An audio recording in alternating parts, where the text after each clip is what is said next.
हरियाणा के नूंह में हुए भीषण सड़क हादसे ने उत्तर प्रदेश के जालौन को गहरे शोक में डुबो दिया है। कर्तव्य निभाने निकले जालौन के 4 पुलिसकर्मी इस हादसे में हमेशा के लिए खामोश हो गए।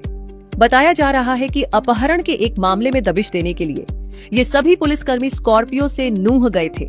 इसी दौरान एक्सप्रेसवे पर ओवरटेक करते समय उनकी गाड़ी अनियंत्रित होकर दूसरे वाहन से टकरा गई और इस दर्दनाक हादसे में 2 दरोगा सत्यभान और मोहित यादव, साथ ही सिपाही प्रदीप और अशोक समेत कुल 5 लोगों की मौके पर ही मौत हो गई।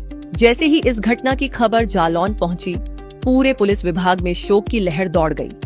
बुधवार सुबह जब सभी शहीद पुलिस कर्मियों के पार्थिव शरीर उरई पुलिस लाइन लाए गए तो माहौल बेहद गमगीन हो गया।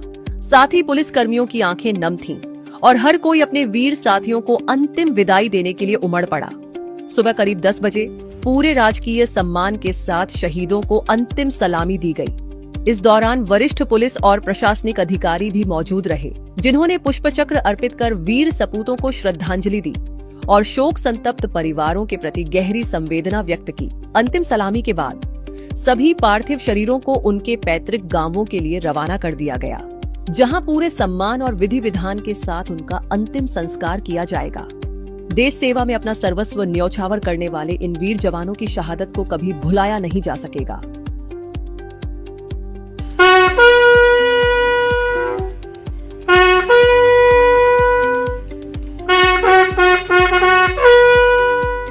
बेहद दुर्भाग्यपूर्ण और दुखद घटना है।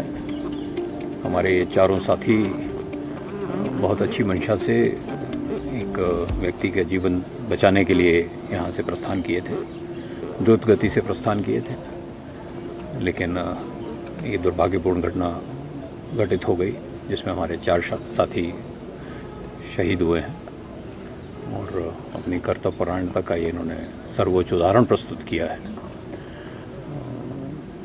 जीवन की क्षति तो ये तो पूरी नहीं हो सकती है, अमूल्य है, लेकिन उनके परिजनों को जो भी इस विशाल पुलिस परिवार की तरफ से जो भी हमारे प्रावधान है उसके तहत हम हर तरह से उनके साथ खड़े हैं। आर्थिक रूप से हो, चाहे वो शैक्षिक रूप से हो, और या आगे उसमें से अगर उनके परिजन कोई पुलिस विभाग में आना चाहते हैं, ज्वाइन करना चाहते हैं, तो उनको पुलिस में एक पद भी दिया जाएगा। सर, मौजूदा समय में शासन की तरफ से कोई घोषणा? इसमें जो हमारी स्कीम्स हैं उसमें बैंक ऑफ बड़ौदा के साथ एक्सीडेंट क्लेम और एक बीमा की व्यवस्था है, तो कितना उसमें करीब लगभग 1.90 के करीब सभी को वो मिलेगा, और उसके अलावा और जो अन्य पेमेंट्स हैं वो मिलेंगे। तो जैसा मैंने कहा कि आर्थिक क्षति से जीवन की जो अमूल्य निधि है उसकी पूर्ति नहीं हो सकती। उनके साथ हम लोग सभी लोग, डीजीपी साहब का स्वयं कल संदेश आया था, हम सभी लोग अपने इन साथियों के साथ हैं, इनके परिजनों के साथ हैं, और जिस भी प्रकार की उनको और भी कोई आवश्यकता रहेगी उसमें सदैव इनके साथ रहेंगे। मेरा नाम मंजीत सिंह है। ये हमारे पिताजी हैं, श्री सतवान सिंह। हाँ, ये अभी रात में 3 बजे निकले थे ड्यूटी के लिए, तो इनका फ़ोन मैंने सुबह 10 बजे ट्राई किया था, तो इनका फ़ोन स्विच ऑफ जा रहा था, तो मैंने कहा कि शायद कहीं गांव क्षेत्र में होंगे तो इसलिए नेटवर्क नहीं आ रहा होगा। दोबारा मुझको 12:30-1 बजे के बाद खबर मिली कि आपके पिताजी एक्सपायर हो गए। इसलिए मैं तुरंत ही जैसे घर था वैसे ही चला आया वहाँ से उठते हुए। तो हमको यहाँ 5:30 बजे मैं यहाँ उरई आ गया था, मुझको देखने को नहीं मिले, ना पता चल रही था कोई भी चीज़ को कि कहाँ है कहाँ नहीं है।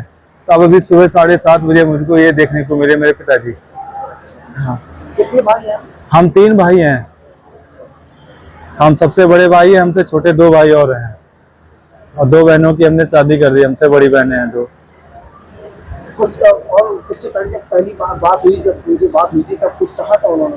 नहीं, कुछ नहीं कहा था, बस सुबह निकले थे ड्यूटी, तो सुबह अपना खाना पीना बना के गए थे, तो शाम को भी लौट के आए, वही खाना खाया। तो हमने पापा पूछा, पापा वही क्यों खाना खा रहे हो, खाना क्यों नहीं बनाया? तो कहा कि हम ड्यूटी जा रहे हैं, फ़ोन आ जाएगा कभी भी तो हम ड्यूटी निकल जाएंगे। तो बस तुरंत फिर उसके बाद हमारी बात नहीं हुई, 3 बजे के बाद से हमारी बात नहीं हुई है।